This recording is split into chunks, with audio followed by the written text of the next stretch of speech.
రక్షించే ఆపన్న హస్తము.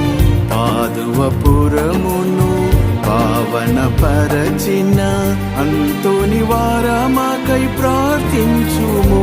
నిన్ను కీర్తింతుము, నిన్ను ప్రణుతింతుము, నిన్ను స్మరింతుము, మాకై ప్రార్థించుము.